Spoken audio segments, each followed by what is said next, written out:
before I came to Valuetainment, this is 3 years ago, Pat said, I want you to read a book. It was called Meditations by Marcus Aurelius, Stoicism. Yep. You've referenced Stoicism multiple times, not getting emotional, thinking rational. Yep.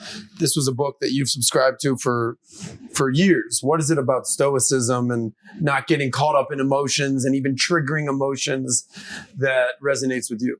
Well, emotions are feedback. The idea that men don't feel emotions is incorrect. We feel emotions. I would actually argue we feel emotions with certain emotions stronger than women.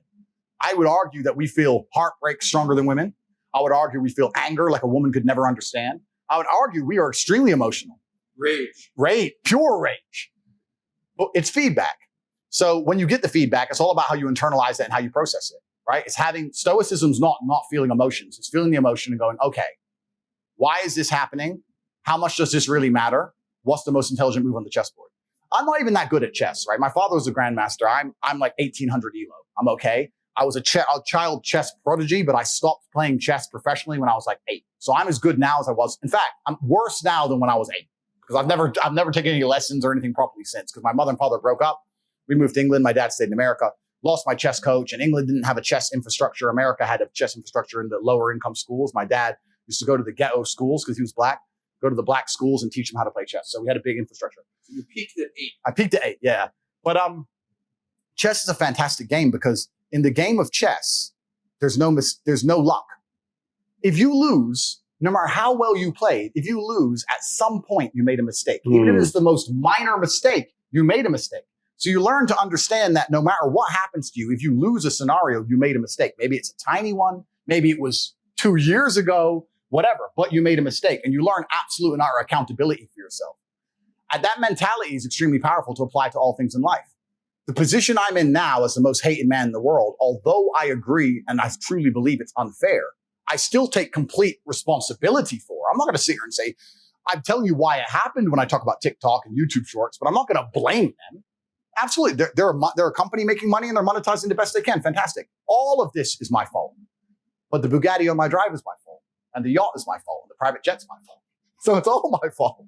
So I take the good with the bad. I take all responsibility for absolutely everything, including if a woman leaves me, if a woman stays, if I end up heartbroken, if I end up filled with rage, I take responsibility for that. If something happens to me that makes me enraged, I will take responsibility. Why has this happened to me? Why do I feel this way? How did I end up in this position? Is this healthy in this scenario? And sometimes it is.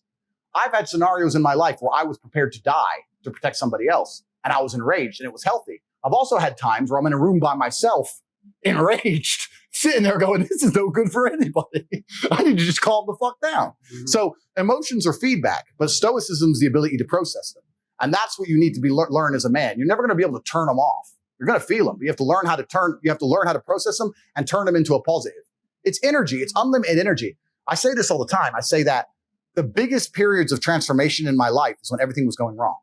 When my life was going good, I'm not a hedonistic person. I don't do drugs. I don't gamble. I don't do prostitutes. I don't do anything that hedonistic. But I'll certainly go on the yacht with a bunch of women I know and chill and have some vodkas and that kind of thing. When life's smooth, then it's semi-hedonistic, pretty relaxed. But when I make my biggest progress, when I really change who I am and change the world, that's when everything's fucked. When things go wrong or I'm feeling things I don't want to feel or bad things are happening, that's when I'm like, okay, I currently cannot sleep. I've completed the day's tasks. I've tried to go to bed. I can't sleep. More shit has to get done. That's when the amazing things happen in my life. When I was heartbroken, when I was whatever, everyone's been heartbroken. I can't remember a specific example. I hit the gym harder, right? If something goes wrong with your payment processor, that's when you get fucking inventive. That's business, right? That's when you get inventive. So all the bad things that happen to you as a man, if you're stoic, you get to take unlimited energy.